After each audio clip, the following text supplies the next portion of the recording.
Uh, okay, so check 224 was added, which looks at user-defined assemblies in the databases. That was me. So UDAs are one of those things. They're often implemented for cross-compatibility with software.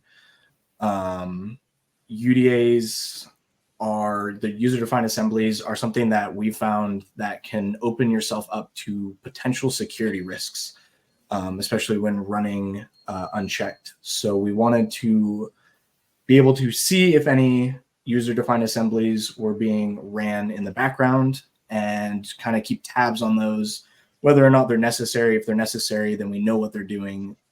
If they're not necessary, then we can eliminate them and decrease security risks. Yep.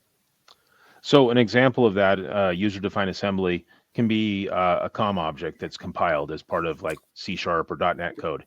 And there's some clients we work with that are using a pretty common medical EPCR piece of software that tracks patients, and they have in their system provided by the manufacturer these user-defined assemblies that are used to verify that they're licensing, that they've actually paid for the software.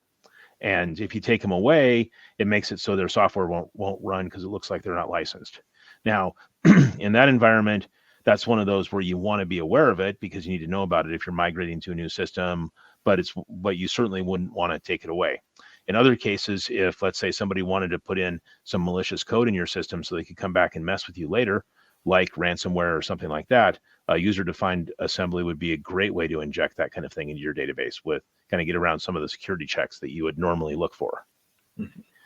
So it's one of those things that we just have to be cautious with it and really look for them and make sure if the user-defined assemblies are in use that we know why they're in use and how they're being used.